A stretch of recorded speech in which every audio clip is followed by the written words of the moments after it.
It's time to respond to criticism. It's everyone's friend, it's Tyler. He's your only black friend, so he's your best black friend. I wouldn't trade him for another black friend, because black friends are rare, as you should be aware.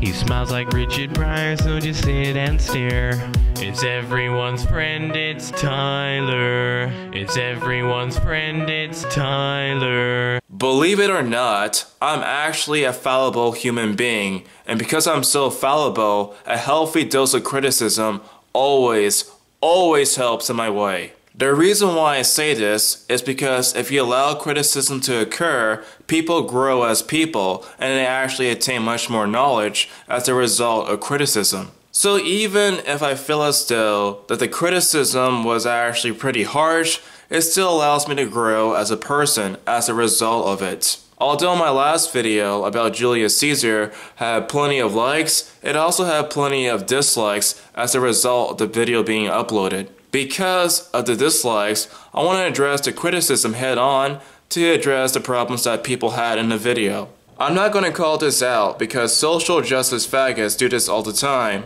If they do it to right-wingers, they open the rules to right-wing faggots to do it to their media.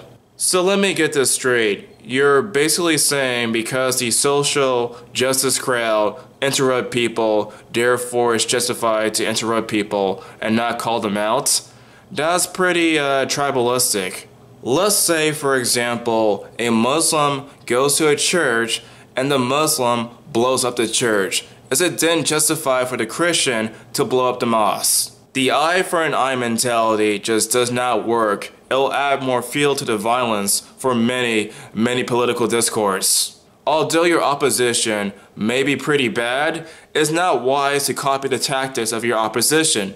If you criticize people for doing X, yet end up doing X, you end up looking like a hypocrite in the end. Also, isn't it a bit hypocritical for people on the right to demand people like me to criticize the radical elements of the left, but then they don't criticize the radical elements of the right? Basically, it does not matter what side or what team you're on. If people do BS, just call it out. So because it's a black guy, it has to be Obama?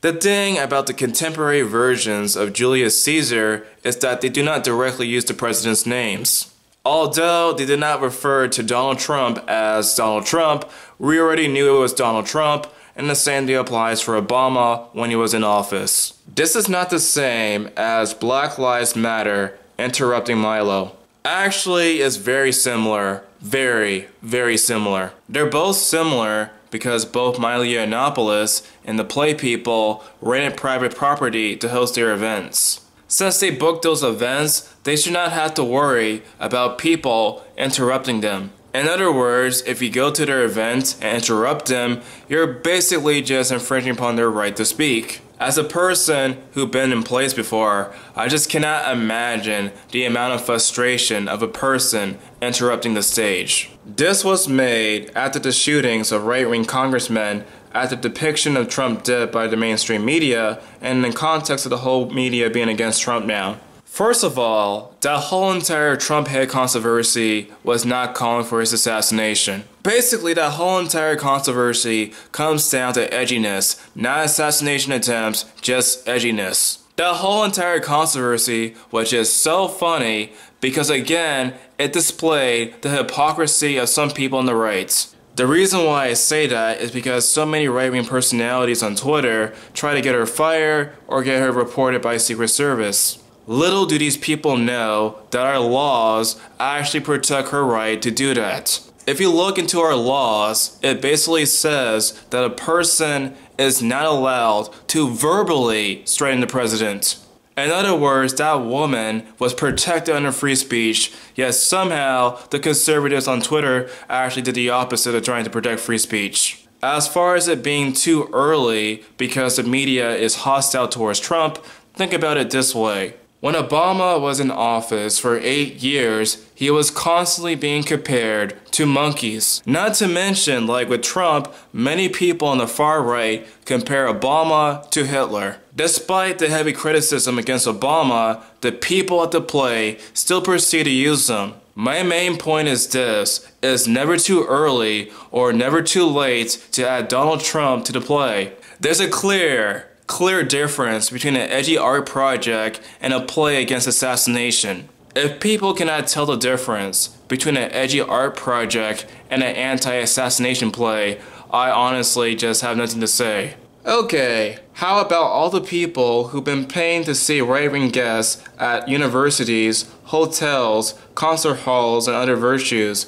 People have been paying thousands of dollars, and the crybaby left pulling fire alarms, calling in bomb stress, causing violence. Actually, I call out bullshit on both sides, so I'm not really biased. So funny how liberals are now claiming they value free speech, while totalitarian, socialist, and communist regime is their end goal. I just love how you conflate being a liberal with being a communist. As a liberal myself, I've been defending free speech since day one of my channel. So please, just spare me your conflation with me being a communist. Why are you playing dumb with the political violence scene where you say you don't understand what she's talking about? That part did not make any sense to me because apparently when she went on stage, she was calling out the violence against the right.